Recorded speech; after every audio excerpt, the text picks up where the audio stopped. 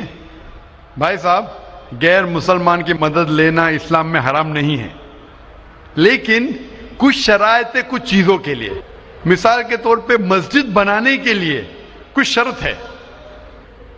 مسجد بنانے کے لیے ایک مسلمان اپنی زکوٰۃ کا پیسہ بھی نہیں دے سکتا ہے. زکوٰۃ ایک مسلمان کے لیے فرض ہے کہ وہ 2.5% اپنی بچت کا, ہر قمری سال وہ 2.5% اپنی بچت کا جو نصاب کے اوپر ہے, 85 گرام سونے کے اوپر ہے, اسے زکوٰۃ دینا چاہیے. اور زکوٰۃ کی کئی شرائط ہے کہ فقراء کو دینا چاہیے, غریب کو دینا چاہیے, مساکین کو, معلّہ الفضل القلوب, غارمون جو قرض دار ہے, وغیرہ وغیرہ, ابن سبیل. لیکن اس کے اندر یہ مسلمان اپنی زکوٰۃ کا پیسہ مسجد کے لیے نہیں دے سکتا ہے, کیونکہ مسجد ایک مسلمان کا فرض ہے کہ وہ اپنے پیسے سے بنائے, اور زکوٰۃ کا پیسہ بھی اس میں استعمال نہیں ہو سکتا ہے, اپنے باقی پیسے سے بنائے. زکوٰۃ کا پیسہ کی کیٹیگری لکھی گئی ہے سورہ توبہ میں, سورہ نمبر 9 آیت نمبر 60 میں, کہ یہ 8 کیٹیگری کو آپ زکوٰۃ کا پیسہ دے سکتے ہیں, مسجد بنانے کے لیے نہیں. کیونکہ مسجد ایک فرض ہے, مسلمان خود اپنے پیسے سے, نہ کہ زکوٰۃ سے, اپنے باقی پیسے سے جو صدقہ ہو یا باقی پیسے سے, نہ کہ جو غریبوں کے لیے جو پیسہ محفوظ ہے, جو 8 کیٹیگری ہے اس کے لیے محفوظ ہے, وہ پیسے میں سے آپ مسجد بنانے کے لیے نہیں دے سکتے. یہ ایک شرط ہے. اسی طریقے سے شرط ہے قرآن مجید کی کہ مسجد کی دیکھ بھال صرف وہ لوگ کرنا چاہیے جو اس پہ ایمان لاتے ہیں, جو اس بات میں مانتے ہیں, جو ایمان لاتے ہیں اور جو مانتے اور اپنے اچھے اپنے پیسے سے. تو اگر کوئی غیر مسلمان اگر اس پہ ایمان نہیں لاتا ہے تو مسجد کے لیے استعمال نہیں کیا جا سکتا ہے. مثال کے طور پہ میں کہوں گا کہ یہاں کئی جگہ ہے اپنے ہندوستان میں جسے کہا جاتا ہے کینٹونمنٹ ایریا. کینٹونمنٹ ایریا مطلب وہ ایریا جہاں صرف ملٹری کے لوگ جا سکتے ہیں. عام ہندوستانی, میں ہندوستان کا ناگرک ہوں, میں یہ نہیں کہہ سکتا کہ میں ہندوستان کا ناگرک ہوں اسی لیے مجھے کینٹونمنٹ ایریا میں جانے دو. وہ رول ہے. کینٹونمنٹ ایریا میں جانے کے لیے فرض ہے کہ وہ لوگ جو اپنی پوری زندگی دیتے ہیں دیش کی حفاظت کرنے کے لیے, وہ لوگ کو اجازت ہے. عام آدمی کینٹونمنٹ ایریا میں نہیں جا سکتا ہے, یہ اصول ہے دیش کا. اسی طریقے سے جو لوگ ایمان لاتے ہیں مذہب پہ اور زکوٰۃ کے علاوہ اپنی باقی آمدنی کے پیسے سے مسجد بنا سکتے, تو اسی لیے کیونکہ آپ ایمان نہیں لے کے آئے تو مسجد بنانے کے لیے آپ کے پیسے کا استعمال نہیں ہو سکتا ہے. لیکن باقی خیرات کی الگ بات ہے. اگر آپ کسی کو پیسہ دیتے ہیں, کسی کو تعلیم کے لیے مسلمان کو, تو حرام نہیں کہ مسلمان غیر مسلمان کا پیسہ نہیں لے سکتا ہے. صرف مسجد کے لیے شرط ہے. تو کچھ چیزوں کے لیے شرائط ہے, باقی چیزوں کے لیے نہیں. مثال کے طور پر آپ کہنا چاہتے کہ میں میرے پیسوں سے کوئی مسلمان کو پڑھانا چاہتا ہوں, تو کوئی مسلمان آپ کے پیسے سے تعلیم حاصل کرنا اس کے لیے حرام نہیں ہے, صرف مسجد کے لیے. اگر آپ چاہتے ہیں کہ آپ کا پیسہ مسجد میں استعمال ہو تو پہلے آپ کو مسلمان بننا پڑے گا, آپ کو ایمان لانا پڑے گا, پھر ہی آپ, کیونکہ آپ اگر جس چیز میں ایمان نہیں لے کے آتے, آپ اگر ایمان نہیں لے کے آتے کہ ہم کو ایک ایشور کو ماننا چاہیے, ہم کو صلاح پڑھنا چاہیے, تو اسی طریقے سے اگر آپ کو ایمان آ جائے گا کہ یہ مسجد صحیح عبادت کی جگہ ہے اور میں اس پہ یقین کرتا ہوں, پھر آپ کا پیسہ لے سکتے, ورنہ نہیں. Hope answer the question. آپ کا دوسرا سوال ہے یہ ہم لوگ جو گائے کا دودھ پیتے ہیں وہ ویج ہے کہ یا نان ویج ہے؟ بھائی کا سوال ہے کہ ہم گائے کا دودھ جو پیتے ہیں وہ ویج ہے کہ نان ویج ہے. سائنٹیفکلی گائے ویج ہے کہ نان ویج ہے بھائی صاحب؟ ہم لوگ جانتے ہیں نان ویج ہے. گائے نان ویج ہے نا؟ ہاں تو اس کا دودھ ویج ہوگا یا نان ویج ہوگا؟ Non veg. لیکن ہم لوگ کا دھرم میں وہ دیوی ہے. ہاں ابھی اس کے اوپر باقی سوال آ گیا نا. آپ کا پہلا سوال تھا کہ دودھ نان ویج ہے کیا ویج ہے, تو میں نے پوچھا گائے نان ویج ہے کیا ویج ہے, آپ نے کہا نان ویج, تو دودھ بھی نان ویج ہوگا. تو سائنٹیفکلی دودھ نان ویج ہے, لیکن کیونکہ دودھ کے بنا آپ کی زندگی نہیں گزر سکتی ہے تو دودھ کو لوگ نے ویج کر دیا. آپ سمجھے نا, دودھ کے بنا زندگی گزرنا مشکل ہے تو دودھ کو ویجیٹیرین کہہ دیا. تو میرے تقریر میں جو مناظرہ ہوا تھا میرا ایک جین کے ساتھ کہ گوشت کھانا انسان کے لیے حرام ہے کہ حلال ہے. ہم بھی جین ہیں. معلوم ہے آپ کا نام جین ہے. تو ایک مناظرہ ہوا تھا with the president of the Indian Vegetarian Congress mister Rashmi Bhai Zaveri, وہ پریزیڈنٹ تھے. تو ایک مناظرہ ہوا کہ گوشت کھانا انسانوں کے لیے حرام ہے کہ حلال ہے. وہ مناظرے میں نے ثابت کیا کہ گوشت کھانا انسان کے لیے حرام نہیں, اچھا ہے, ثابت کیا. اور اس میں یہ بھی کہا کہ دودھ نان ویج ہے, لیکن سارے ویجیٹیرین دودھ پیتے, کیوں؟ آپ سمجھ رہے نا. تو دودھ سائنٹیفکلی از نان ویجیٹیرین. آپ نے کہا کیا ہے ہماری دیوی ہے. آپ اگر پڑھیں گے جیسا میں نے کہا کہ نہ تس پرتیماستی, اس ایشور کی کوئی پرتیما نہیں, کوئی عکس نہیں. آپ سمجھے نا, کوئی عکس نہیں, کوئی پکچر نہیں, کوئی پینٹنگ نہیں, کوئی فوٹوگراف نہیں. تو یہ وید کے مطابق یہ غلط ہو جاتا ہے. آپ سمجھے نا. لیکن پھر بھی میں جانتا ہوں کہ کئی کتابوں میں, کیونکہ ہندو کتابیں دو قسم کی ہے, شروتی اور اسمرتی. شروتی وہ کتاب جو بھگوان کی طرف سے آئے, وید اور اپنشد. اسمرتی وہ کتاب جو انسانوں نے لکھی ہے.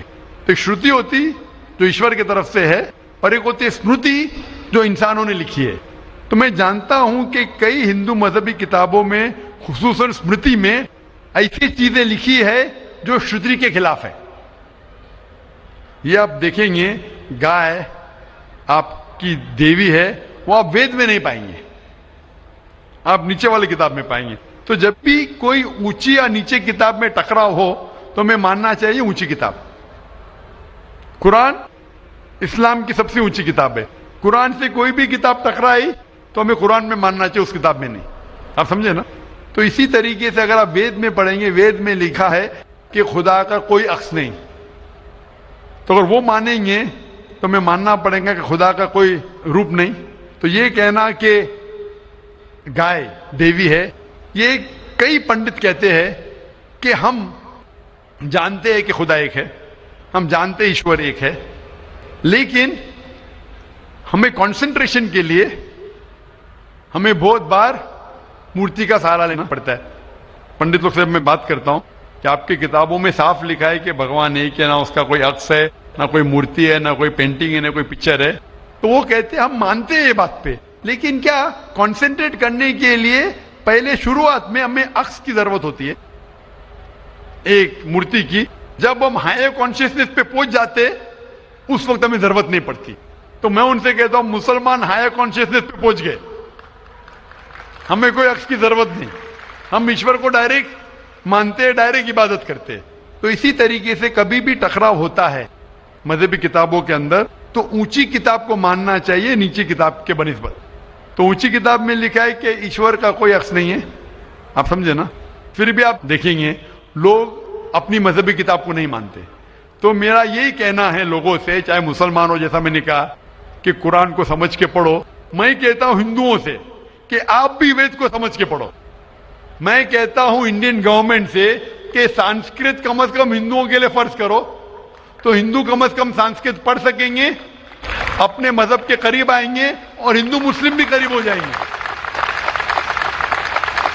کیونکہ سانسکرت پڑھیں گے تو آپ کو پتا چلے گا کہ آپ کی کتاب میں کیا لکھا ہے. تو کوئی بھی پنڈت آپ کو گھمائے گا نہیں. پھر پنڈت گھمائے گا تو بولیں گے تو حوالہ دو کوئی ہے. آپ سمجھے نا.